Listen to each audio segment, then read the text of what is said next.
Hai semuanya, namaku Silvana.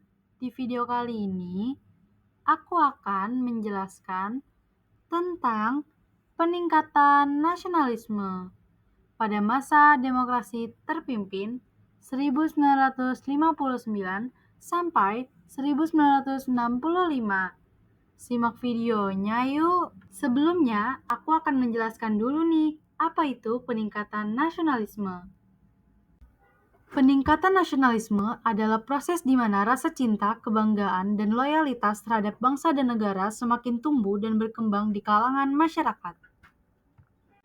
Peningkatan nasionalisme pada masa demokrasi terpimpin 1959 sampai 1965 merujuk pada upaya pemerintah, terutama Presiden Soekarno, untuk memperkuat rasa cinta tanah air, persatuan nasional, dan kemandirian bangsa dalam menghadapi tantangan internal dan eksternal. Di masa ini, nasionalisme didorong melalui berbagai kebijakan politik, ekonomi, dan budaya yang bertujuan memperkuat identitas bangsa, serta menegaskan kedaulatan Indonesia di mata dunia. Setelah ini, saya akan membahas beberapa faktor yang mendorong peningkatan nasionalisme pada masa demokrasi terpimpin di Indonesia. 1. Menegaskan kemandirian nasional. Soekarno menekankan pentingnya menjaga kedaulatan bangsa dari pengaruh asing, terutama dari kekuatan-kekuatan barat yang dianggap neokolonialisme dan imperialisme. Hal ini terlihat dalam kebijakan nasionalisasi perusahaan asing dan sikap tegas dalam hubungan internasional, seperti konfrontasi dengan Malaysia dan keluar dari PBB. 2. Memperkuat persatuan nasional. Melalui konsep Nasakom, Soekarno berusaha mempersatukan berbagai ideologi dan kelompok masyarakat yang berbeda-beda agar tidak terpecah belah. Ini dilakukan dengan menempatkan persatuan bangsa sebagai prioritas utama. 3. Penguatan militer dan pengaruhnya.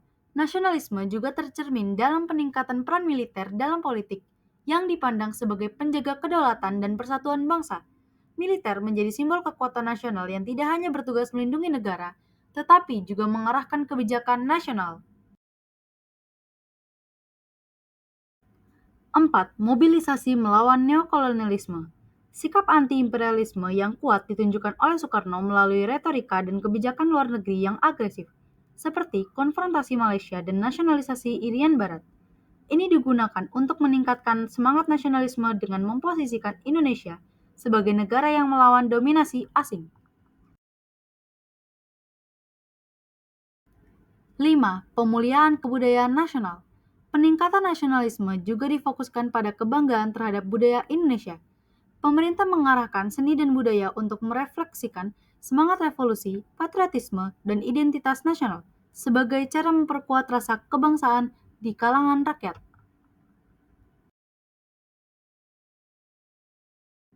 Jadi, dapat disimpulkan bahwa peningkatan nasionalisme pada masa demokrasi terpimpin dimaksudkan untuk menciptakan bangsa yang kuat, bersatu, dan mandiri, baik dalam menghadapi tantangan dari dalam maupun luar negeri.